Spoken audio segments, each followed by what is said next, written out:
Hello everyone, welcome to my YouTube channel chemistry with Abhishek Ranjan. तो आज के वीडियो में हम लोग डिस्कस करेंगे 27 जुलाई जेईई मेन का इवनिंग सेशन का पेपर। तो पेपर में कुछ अच्छे सवाल भी आए हैं, आइए आप मिलकर डिस्कस करेंगे। वीडियो स्टार्ट करने से पहले अभी तक अगर आप लोगों ने चैनल को सब्सक्राइब नहीं किया है तो चैनल को सब्सक्राइब कर दें और बेल आइकन प्रेस करना ना भूलें। तो आइए हम लोग स्टार्ट करते हैं। हमारा जो पहला क्वेश्चन है, which one of the following set of elements can be selected using sodium fusion extract? तो पहला क्वेश्चन है प्यूरिफिकेशन ऑफ ऑर्गेनिक कंपाउंड से आया हुआ है। ऑब्वियसली बहुत स्टैंडर्ड क्वेश्चन है। तो सोडियम से जितने भी आयोनिक कंपाउंड बनाने वाले कंपाउंड हैं उनको हम एक्सट्रैक्ट की तरह यूज कर सकते हैं, जैसे कि sulphur, nitrogen, phosphorus and halogens. Halogens में सारे हैलोजन्स। तो ऑब्वियसली इसमें करेक्ट ऑप्शन क्या हो जाएगा? ऑप्शन 1। हमारा अगला क्वेश्चन है, ये आपका रिएक्शन दिया हुआ मेजर प्रोडक्ट आपसे पूछ रहा है, कॉन्सेंट्रेटेड HBr आपको लिया गया है। तो सबसे पहले तो H+ से आपका इसका प्रोटोनेशन हो सकता है। तो ये आपका प्रोटोनेशन हो गया OH2+, ये आपका डबल बॉन्ड, ये double bond O and OCH3। अब आप देखो यहाँ पे ध्यान से कि ये जो यहाँ पे पाई बॉन्ड है ये रेजोनेंस में है। तो जैसे ये तुम्हारा इस पे अटैक करेगा तो यहाँ से इस वाटर को बाहर निकाल सकता है। तो अब देखो यहाँ पर आपका आ गया कार्बोकेटायन, ठीक है, और ये डबल बॉन्ड O OCH3। और अभी भी मार्केट में कौन घूम रहा है? Br- फ्री घूम रहा है। तुरंत Br- क्या करेगा? इस जगह पे आकर आपका अटैक कर देगा। सो हमारा डिजायर प्रोडक्ट जो हो जाएगा यहाँ पे आपका आ गया Br, और ये आपका हो जाएगा एस्टर ग्रुप। तो इससे क्या हो गया कि प्रोडक्ट में तुम्हारा और ज्यादा स्टेबिलिटी बढ़ गया, क्योंकि अल्कीन के पास अल्फा हाइड्रोजन भी हमारा बढ़ गया। ठीक है, सो करेक्ट ऑप्शन क्या हो जाएगा हमारा? Option second. Option second, yes. उसके बाद हमारा अगला क्वेश्चन है, the number of neutron and the electron respectively present in the radio active isotope. Radio active isotope of hydrogen is tritium. Tritium को क्या लिखते हैं हम लोग? 1 3। सो इसमें नंबर ऑफ, अगर हम बात करेंगे न्यूट्रॉन्स की, तो नंबर ऑफ न्यूट्रॉन्स कितने हो जाएंगे? 2 3 minus 1, mass number minus atomic number, and number of electrons is 1। So correct option क्या हो जाएगा? 2 एंड 1 यानी कि 3। हमारा अगला क्वेश्चन है, अच्छा, इसमें आपके ग्रुप 1 के कुछ एलिमेंट्स हैं और उनका क्या यूज हो सकता है वो दिया हुआ है। सबसे पहला आपका दिया हुआ है लिथियम। तो लिथियम को हम किस तरीके से यूज कर सकते हैं? तो photo electric absorbent bearings of motor engine. Bearings of motor engine में हम यूज करते हैं। तो ए का आपका हो जाएगा 5। उसके बाद आते हैं सोडियम। सोडियम को हम कैसे यूज कर सकते हैं? तो ऑब्वियसली ट्रीटमेंट ऑफ कैंसर में हम लोग यूज करते हैं। सो बी का आपका हो जाएगा 4। उसके बाद है पोटाशियम। तो पोटाशियम को हम लोग तुम्हारा यूज कर सकते हैं as the adsorbent of CO2। अच्छा, एड्जॉर्बेंट होता है तुम्हारा, तो सेकंड हो गया। उसके बाद आपका डी सीजियम। डेफिनेटली तुम्हारा डी को हम लोग फोटो इलेक्ट्रिक सेल में यूज करेंगे, क्योंकि उसका आयोनाइजेशन एनर्जी काफी कम होता है। तो 5 4 2 1 का कॉम्बिनेशन अगर हम लोग देख ले, तो ये आपका कॉम्बिनेशन हो जाएगा ऑप्शन 5। एंड देन उसके बाद सोडियम को हम लोग बात करें तो फॉर ट्रीटमेंट ऑफ कैंसर, नहीं, सोडियम को ट्रीटमेंट ऑफ कैंसर नहीं, हम लोग तुम्हारा ग्रुप 2 के एलिमेंट्स को यूज करते हैं वहां पे। ठीक है, वो रेडियम में हम यूज कर सकते हैं सोडियम को। आपका हमारा 3 ऑप्शन ही करेक्ट होगा। सो ये आपका 5 3 2 1 का कॉम्बिनेशन हम लोग देखेंगे तुम्हारा। सो ऑब्वियसली यहाँ पे ऑप्शन 4 हो जाएगा correct option. given below are the two statement, one is labeled as assertion A, ठीक है। SO2 is adsorbed to a large extent than H2। SO2 obviously polar molecule है, डाइपोल मोमेंट होगा, definitely ए का value इसका ज्यादा होगा, तो एक अच्छा एब्जॉर्बेंट होगा देन नॉन पोलर मॉलिक्यूल, और इसका मोलर मास भी कम है। तो पहला स्टेटमेंट तो करेक्ट है। SO2 is higher critical temperature than H2। Obviously अगर क्रिटिकल टेम्परेचर ज्यादा होगा, डेफिनेटली ए का मान वहां पे ज्यादा रहा होगा। ठीक है, तो इसलिए हम कह सकते हैं ए और आर दोनों करेक्ट है, और उसमें आपका ये करेक्ट एक्सप्लेनेशन भी होगा, मतलब ऑप्शन 2 आपका करेक्ट होगा। The correct order of the first ionization enthalpy. देखो इसमें आपको जहां पर भी मैग्नीशियम और एल्युमिनियम दिखे तो इतना तो याद रखो यार, मैग्नीशियम का 3s2 हम जहां लिखते हैं, इसका 3s2 3p1 लिखते हैं, तो इससे इलेक्ट्रॉन इजिली निकालना पॉसिबल नहीं है, इससे हम निकाल सकते हैं चूंकि 3p1 है, और ये चूंकि S2 है तो फुलफिल्ड है, तो कहीं ना कहीं ज्यादा लगेगा, तो मतलब मैग्नीशियम का ज्यादा होगा एल्युमिनियम के रिस्पेक्ट में। तो वैसा एक ही ऑप्शन हमें देखने को मिल रहा है। ठीक है, तो मैग्नीशियम का एल्युमिनियम से ज्यादा हो गया। अब उससे भी ज्यादा आपका किसका हो गया? सल्फर का, फास्फोरस का। ऑब्वियसली अगर हम लेफ्ट टू राइट अगर जाएंगे तो हम लोग को क्या होगा? आयोनाइजेशन एनर्जी इंक्रीज करेगा, और फास्फोरस में होता है कॉन्फ़िगरेशन P3 और इसमें होता है P4, इसलिए P4 का कम है, P3 का क्या है? ज्यादा है। तो करेक्ट ऑप्शन हो जाएगा 3। हमारा अगला क्वेश्चन है, given below hyper conjugation is a permanent defect obviously पहला स्टेटमेंट तो करेक्ट है। अब यहाँ पर hyper conjugation in ethyl cation involves the overlapping of CsP2H, नहीं, इनका ओवरलैपिंग इनसे होता है, मतलब CsP3 और S का ओवरलैपिंग इसके 2p ऑर्बिटल से होता है, इसी को तो हाइपर कॉन्जुगेशन हम लोग कहते हैं। तो मतलब सेकंड स्टेटमेंट फॉल्स है, पहला स्टेटमेंट आपका जो है वो करेक्ट है। तो 1 is correct but 2 is false, तो थर्ड आपका करेक्ट होगा। Given below the two statement okay are D2sp3 hybridized, ठीक है। तो इसमें बोला जा रहा है D2sp3 हाइब्रिडाइज्ड है। देखो यहाँ पर स्ट्रॉन्ग फील्ड लिगेंड है, यहाँ भी स्ट्रॉन्ग फील्ड लिगेंड है और यहाँ भी ऑक्सलेट है, मतलब लिगेंड फॉर्मेशन कर सकता है। तो लिगेंड फॉर्मेशन कर सकता है तो हम यहाँ पे कह सकते हैं कि इसमें ये जो आपका स्टेटमेंट 1 है वो बिल्कुल आपका करेक्ट है। उसके बाद यहाँ पे बोला जा रहा है 4 and 5 अनपेयर्ड इलेक्ट्रॉन, तो ये हम लोग चेक कर लेंगे। Mn+3 है और Cl वीक फील्ड लिगेंड है और Fe+3 है, ये भी वीक फील्ड लिगेंड है। तो बोला जा रहा है 4 and 5 अनपेयर्ड इलेक्ट्रॉन, ये भी हमने जस्ट इसके पिछले वाले पेपर में डिस्कशन किया था इसका। तो ये आपका 4s0 और 3d4 हो जाएगा। तो यहाँ पे नंबर ऑफ अनपेयर्ड इलेक्ट्रॉन आपका हो गया 4, क्योंकि इसका पेयरिंग होगा नहीं, क्योंकि Cl आपका वीक फील्ड लिगेंड है, फ्लोरीन भी वीक फील्ड लिगेंड है। तो Fe+3, तो Fe+3 का कॉन्फ़िगरेशन हो जाएगा 4s0 एंड 3d5, तो 3d5 हो जाएगा, मतलब इसमें आपके 5 अनपेयर्ड इलेक्ट्रॉन है जिनका पेयरिंग नहीं होगा। सो ऑप्शन 2 जो है वो भी करेक्ट है, स्टेटमेंट 1 जो है वो भी आपका करेक्ट है, इसलिए करेक्ट ऑप्शन यहाँ पे 4 हो जाएगा। To an aqueous solution containing ion such as, ठीक है, ये सारे आयन दिया हुआ है। बोला जा रहा है HCl and followed by H2S, obviously precipitation तो होगा कैटायन का, और जो तुम्हारा ग्रुप 2 कैटायन होते हैं यानी सेकंड ग्रुप के कैटायन उनका प्रेसिपिटेशन होगा। सो करेक्ट ऑप्शन इसमें कौन सा हो जाएगा, कॉपर 2+, ठीक है। और बाकी तुम्हारा ग्रुप 2 के तो कोई भी कैटायन नहीं है जिनका प्रेसिपिटेशन सल्फाइड आयन के साथ होगा। सो सिर्फ एक कैटायन है जिनका प्रेसिपिटेशन होगा, क्योंकि ये आपका सेकंड ग्रुप आपका कैटायन है। तो इसलिए करेक्ट ऑप्शन क्या हो जाएगा, ऑप्शन 1। हमारा अगला क्वेश्चन है, penicillin is a bacteriostatic type antibiotic, यहीं पर स्टेटमेंट गलत हो गया, क्योंकि पेनिसिलिन बैक्टीरियोस्टैटिक नहीं, बैक्टीसाइडल टाइप आपका एंटीबायोटिक होता है। तो आप इसको लिख सकते हैं, ठीक है, बैक्टीरिसाइडल, ठीक है, नॉट स्टैटिक। तो इसलिए आपका स्टेटमेंट 1 आपका इनकरेक्ट हो गया। और यहाँ पर स्टेटमेंट बोला जा रहा है पेनिसिलिन का जनरल स्ट्रक्चर ये होता है, तो बिल्कुल पेनिसिलिन का जनरल स्ट्रक्चर बिल्कुल ये सही है। तो स्टेटमेंट 1 जो है वो आपका हो जाएगा फॉल्स, स्टेटमेंट 2 जो हो जाएगा वो आपका हो जाएगा करेक्ट, यानी कि हमारा सेकंड ऑप्शन हो जाएगा। हमारा अगला क्वेश्चन है, compound A gives D galactose and D glucose, galactose और ग्लूकोज देने वाले तुम्हारा कौन से डाइसैकेराइड यूनिट होते हैं, लैक्टोज। सब करेक्ट ऑप्शन 4 हो जाएगा।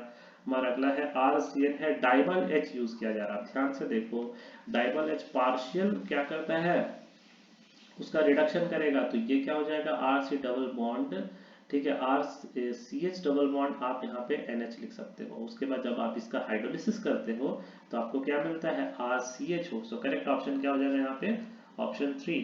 हमारा अगला है, यहाँ पे कॉन्सनट्रेटेड H2SO4 है, बोला जा रहा है आपका 2 बन रहा है कंपाउंड, ठीक है। तो ऑब्वियसली अगर यहाँ से निकलेगा प्रोटोनेशन होगा तो 2 कंपाउंड बनेगा। ये आपका ट्रांस फॉर्म है और ये आपका सिस फॉर्म है, तो डेफिनेटली ट्रांस जो होगा वो ज्यादा बनेगा सिस के कंपैरिजन में। सो इसलिए यहाँ पे करेक्ट ऑप्शन क्या हो जाएगा, A will be the major product. हमारा अगला क्वेश्चन है, कार्बन मोनोऑक्साइड, अच्छा इसमें आपका प्रॉपर्टी के बारे में बात हो रही है कि कौन कौन सा किसका प्रॉपर्टी क्या है। तो पहले कार्बन मोनोऑक्साइड की बात कर लेते हैं, ये हेमोग्लोबिन को इफेक्ट करता है, तो ए का आपका 3 हो गया। उसके बाद है आपका सल्फर डाइऑक्साइड, तो सल्फर डाइऑक्साइड आपका स्टिफनेस ऑफ फ्लावर बड्स, ठीक है, तो आपका हो जाएगा बी का 4। उसके बाद सी, उसके पॉलीक्लोरिनेटेड बाइफिनाइल्स, तो आपका हो जाएगा सी का कार्सिनोजेनिक होगा ये। उसके बाद ये आपका कार्सिनोजेनिक वाले सेक्शन में आपको ये वाला एग्जांपल मिल जाएगा एनसीईआरटी में आपको 11th के पार्ट 2 में। उसके बाद ऑक्साइड्स ऑफ नाइट्रोजन, डेफिनेटली एक ऑप्शन बच गया आपका, तो डी का हो जाएगा आपका 2। तो 3 4 1 2 के कॉम्बिनेशन में आप चले जाओगे तो ये आपका ऑप्शन 1 हो जाएगा। हमारा अगला क्वेश्चन है, if the Thompson model of the atom was correct, तो थॉमसन मॉडल अगर करेक्ट हुआ तो रदरफोर्ड गोल्ड फॉयल एक्सपेरिमेंट में क्या होगा, तो थॉमसन ने क्या माना था कि पूरा का पूरा एटम एक पॉजिटिव स्फीयर से मिलकर पूरा बना हुआ है। तो ये एक पॉजिटिव स्फीयर है, वो आप ही सोचो कि अल्फा पार्टिकल भी पॉजिटिवली चार्ज होता है, तो जितने अल्फा पार्टिकल जाएंगे तब तो वो बाउंस बैक कर जाएंगे, ठीक है। तो 180 डिग्री पे यहाँ पे बाउंस बैक होने का चांसेस ज्यादा हो सकता है। सो करेक्ट ऑप्शन इसमें 3 हो जाएगा। एनटीए ने ऑफिशियली 4 डिक्लेयर किया है, लेकिन ये 4 जो है ये मेरे अकॉर्डिंगली तो नहीं है। ऑप्शन 3 जो है, अगर आप सोचोगे थॉमसन मॉडल को करेक्ट, तो यही ऑप्शन मेरे को करेक्ट लगता है। हमारा अगला क्वेश्चन है, number of CNO bond in the chlorous acid, chloric acid and perchloric acid. अब यहाँ पर अगर आप देखोगे तो क्लोरस एसिड का जो आपका एग्जांपल हो जाता है वो आपका होता है Cl डबल बॉन्ड O, और ये आपका हो जाएगा OH, ये हो जाता है आपका क्लोरस एसिड। क्लोरिक एसिड की बात कर लेंगे तो Cl डबल बॉन्ड O हो जाएगा आपका, उसके बाद एक डबल बॉन्ड O और ये आपका हो जाएगा OH, और उसके बाद पर क्लोरिक एसिड, तो पर क्लोरिक एसिड में आपका एक और आपका डबल बॉन्ड हो जाएगा। सो बोला जा रहा है कि कितना, तो यहाँ पे एक डबल बॉन्ड है, यहाँ पे दो डबल बॉन्ड है और यहाँ पे तीन डबल बॉन्ड है। सो करेक्ट ऑप्शन यहाँ पे 4 होना चाहिए। एनडी ने ऑफिशियली 3 डिक्लेयर किया है जो कि इनकरेक्ट है। सो ये 16 का करेक्ट ऑप्शन 1, 2 एंड 3 होगा। हमारा अगला है select the correct statement, crystalline solids have long range order. तो ये तो करेक्ट स्टेटमेंट है, क्रिस्टलाइन सॉलिड्स आर आइसोट्रॉपिक, नहीं गलत है, एनाइसोट्रॉपिक होगा, क्योंकि क्रिस्टलाइन सॉलिड्स में अगर हम डिफरेंट डायरेक्शन में बात करते हैं तो उनका कुछ प्रॉपर्टीज डिफरेंट होता है, जैसे थर्मल बिहेवियर हो गया, रिफ्रैक्टिव इंडेक्स हो गया, इसलिए उसे एनाइसोट्रॉपिक कहते हैं, इसलिए सेकंड स्टेटमेंट आपका इनकरेक्ट होगा। Amorphous solid are sometimes called pseudo solid, क्यों, क्योंकि ये फ्लो करने का टेंडेंसी तुम्हारा शो करता है, इसलिए हम सूडो सॉलिड्स भी कहते हैं इसे। amorphous solids soften over a range of temperature, obviously इनका जो मेल्टिंग पॉइंट होता है वो शार्प नहीं होता है, रेंज होता है, इसलिए ये शार्प हो जाता है जैसे कोई एक रेंज ऑफ टेम्परेचर मिलता है। amorphous solids have a definite heat of fusion, तो obviously definite heat of fusion तो इसका होगा नहीं, ठीक है। तो ए सी एंड डी, क्योंकि अगर हीट ऑफ फ्यूजन अगर डेफिनेट होता तो रेंज कभी नहीं मिलता टेम्परेचर का, ठीक है, मतलब रेंज नहीं होता, शार्प होता फिर, तो इसलिए हीट ऑफ फ्यूजन, ये दोनों एक दूसरे को हमेशा कॉन्ट्राडिक्ट करेगा, मतलब अगर ये है तो ये नहीं होगा, और अगर ये नहीं है तो ये पक्का होगा, ठीक है। तो ये वाला केस हमेशा आप याद रखोगे, तो इसलिए यहाँ पे आपका जो करेक्ट ऑप्शन हो जाएगा ए सी एंड डी, सो ऑप्शन 4 यहाँ पे करेक्ट हो जाएगा। हमारा अगला क्वेश्चन है what is a in the following reaction. देख लो गैब्रियल थैलामाइड का रिएक्शन है, ये जो एन का माइनस है ये एज अ न्यूक्लियोफाइल इस पे अटैक करेगा, इसको बाहर निकालेगा, ठीक है। सो हमारा जो करेक्ट ऑप्शन यहाँ पे दिख रहा है ऐसे तो डायरेक्ट बना सकते हो इसे, लेकिन चलो कोई दिक्कत नहीं है, मैं इसे यहाँ पे सॉल्व करके आपको दिखा देता हूँ, तो आपका थोड़ा सा यहाँ पे क्लियर हो जाएगा किस तरह से आप प्रोडक्ट को बना सकते हो। तो एन माइनस और इससे लग गया आपका CH2 और ये आपका हो गया बेंजीन रिंग में लग गया। अब बोला जा रहा है इसका हम हाइड्रोलिसिस करेंगे, तो जब आप इसका हाइड्रोलिसिस कराते हो तो क्या मिल जाता है आपको, तो ये आपका CH2 और NH2 आपका अलग हो जाएगा, और प्लस आपको यहाँ पर क्या लग जाएगा OH, और यहाँ पे आपका लग जाएगा OH, मतलब यहाँ पे आपका फिर से जो थैलिक एसिड होगा वो बाहर निकल जाएगा, मतलब ये कि जो हमारा मेन मेजर प्रोडक्ट बनेगा वो एक 1 डिग्री अमाइन बनेगा। सो करेक्ट ऑप्शन 4 हो जाएगा। हमारा अगला क्वेश्चन है the correct sequence of the correct reagent for the transformation of this, ठीक है। तो पहले तो NO2 है और हमें यहाँ पे OH लाना है, तो आप ध्यान देना कि अगर आप NO2 में पहले OH ले आओ और फिर क्लोरीनेशन कराओगे तो ऑब्वियसली वो या तो ऑर्थो पे आएगा तो पैरा पे आएगा, मतलब ये कि पहले आप क्लोरीनेशन करा लो, इस तरह से आपको सोचना होगा।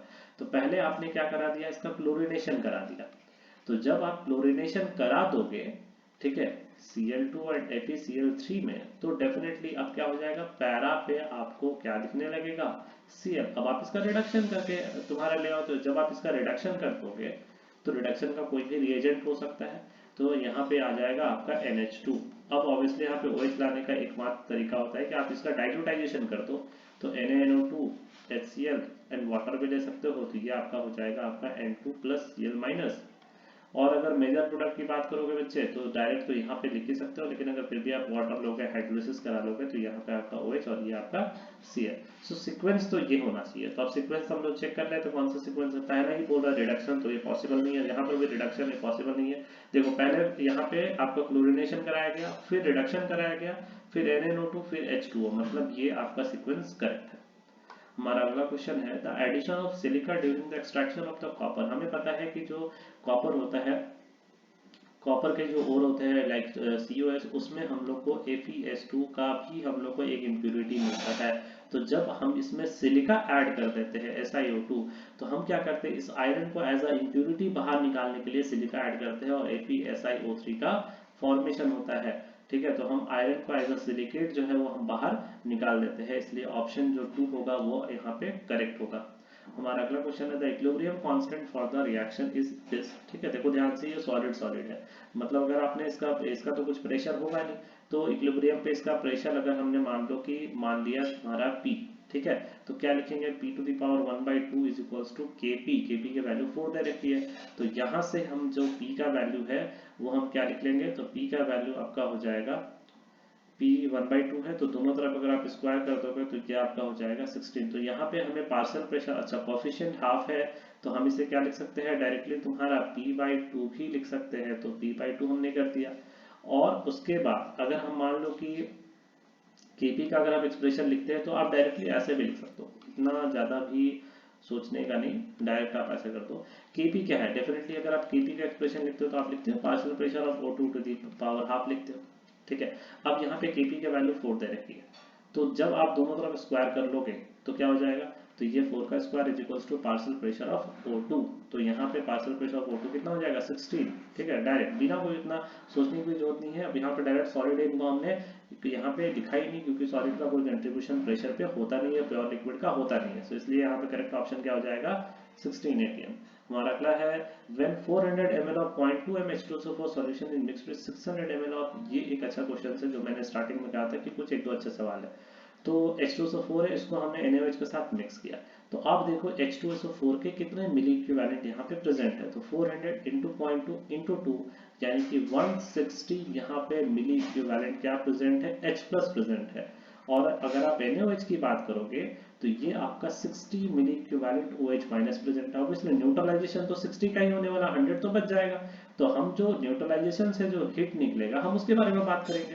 तो यहाँ पे जो न्यूट्रलाइजेशन हुआ, न्यूट्रलाइजेशन जो हुआ वो हुआ 60 मिली इक्विवेलेंट के थ्रू होगा यहाँ पे न्यूट्रलाइजेशन, ठीक है। सो यहाँ पर अगर आप उसका टोटल अगर कॉन्सेंट्रेशन अगर निकाल लोगे तो कितना हो जाएगा 60/1000 इनटू, आप ध्यान से देखो जब पर इक्विवेलेंट एक मोल के लिए बात करेंगे तो 57.1 रिलीज होता है, तो 60/1000 के लिए कितना हो जाएगा 57.1 जो होगा, इतना एनर्जी आपका वहां पे रिलीज होगा ड्यूरिंग न्यूट्रलाइजेशन, जैसे हीट ऑफ न्यूट्रलाइजेशन कह रहे हैं। तो आप इसे सॉल्व कर लोगे तो ये वैल्यू आपका हो जाएगा -3.426 किलो जूल, ठीक है। ये हो गया आपका एनर्जी रिलीज जो कि न्यूट्रलाइजेशन है। आप ध्यान से देखो यही क्या करेगा, वो जो सॉल्यूशन है वो सॉल्यूशन कितने लीटर का हो जाएगा आपका 400 और 600, मतलब कि तुम्हारा 1000 ml का जो सॉल्यूशन है इस हीट को क्या करेगा, एब्जॉर्ब करेगा। और अगर एब्जॉर्ब करेगा तो डेफिनेटली इसका जो टेम्परेचर होगा वो राइज करेगा।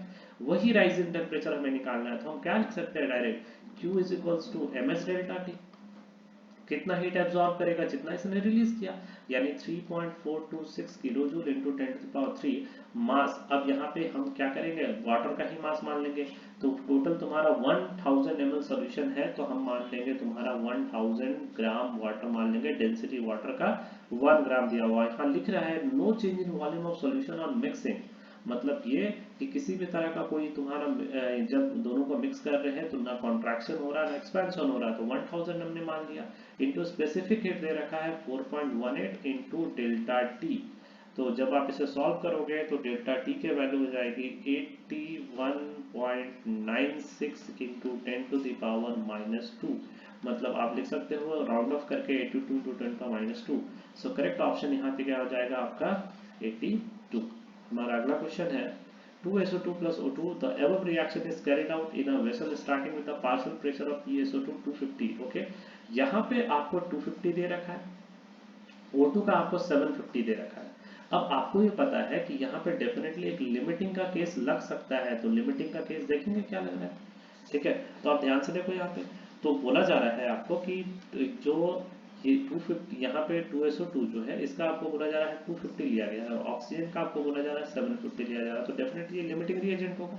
तो जब ये लिमिटिंग रिएजेंट हो जाएगा तो ये कितना बच जाएगा आपका, तो ये हो जाएगा 750 माइनस, देखो 2 मोल के लिए 250 है तो 1 मोल के लिए 125 से चेंज होगा, और यहाँ पे कितना से बन जाएगा 250 मोल से बन जाएगा, तो ये आपका कितना हो जाएगा 625, और यहाँ पर आपका बच जाएगा कितना, ये 250। सो आपका नेट फाइनल क्या बच जाएगा, SO2 तो पूरा खत्म हो गया, सिर्फ क्या बच गया कंटेनर में ऑक्सीजन और SO3, तो दोनों का सम कितना हो जाएगा, तो टोटल पार्शियल प्रेशर 875 मिली बार हो जाएगा, इसलिए करेक्ट ऑप्शन क्या हो जाएगा 875।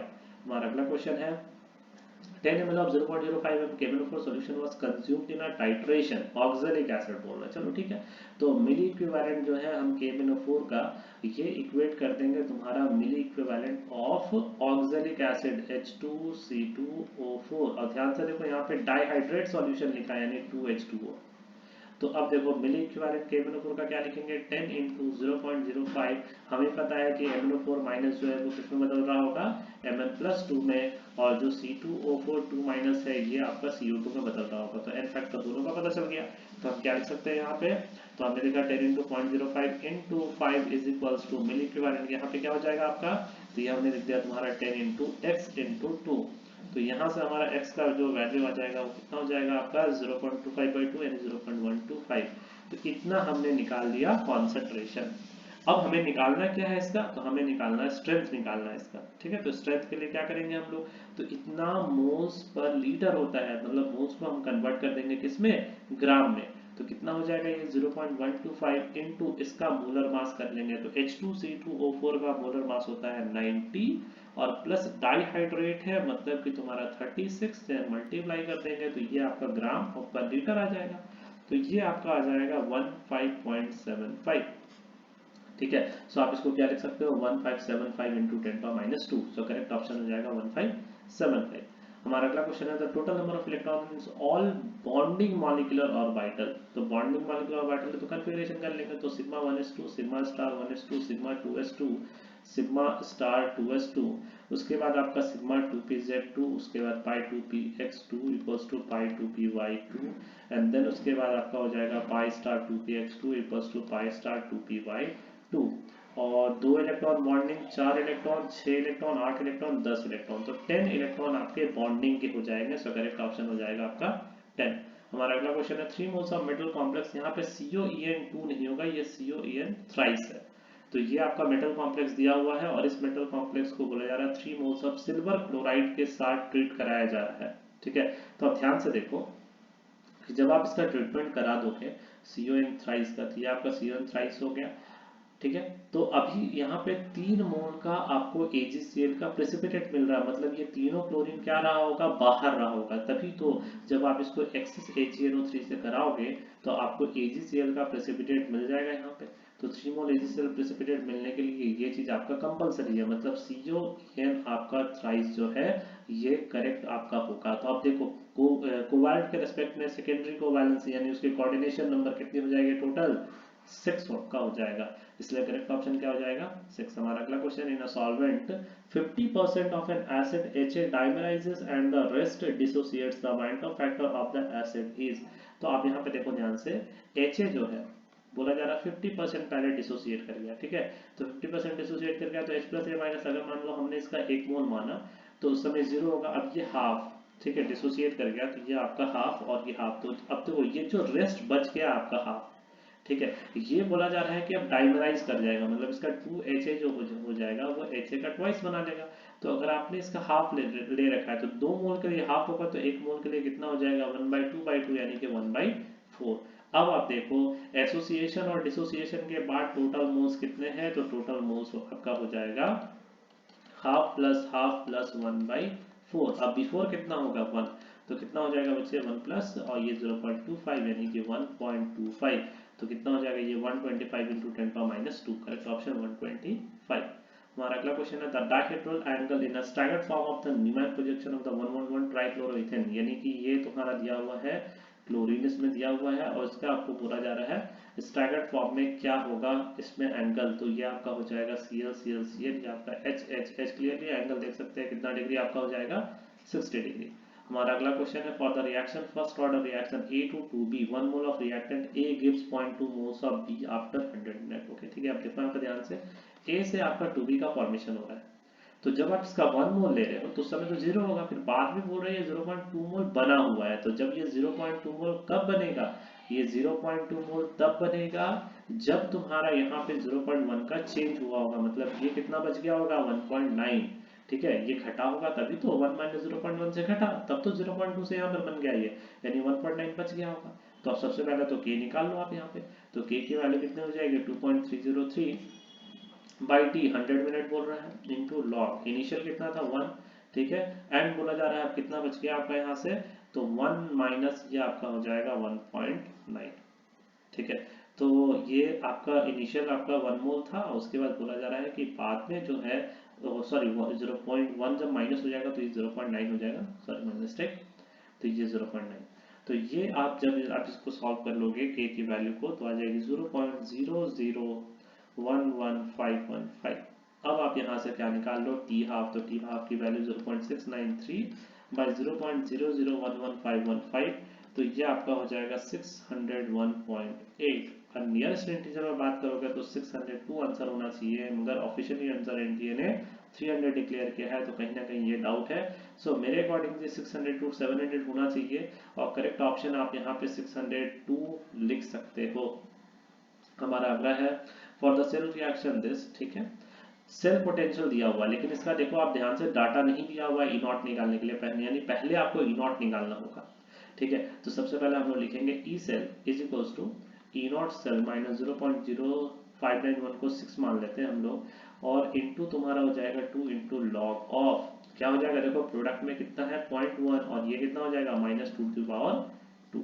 सो यहाँ से ई सेल की वैल्यू दे रखी है 0.3095 is equals to E naught minus 0.03 into log, और ये आपका हो जाएगा लॉग आपका हो जाएगा 10/3, यानी कि यहाँ पे हो जाएगा 3 log 10। तो यहाँ से जब आप ई नॉट की वैल्यू सॉल्व कर लोगे आ जाएगा 0.3995, ई नॉट सेल निकल गया।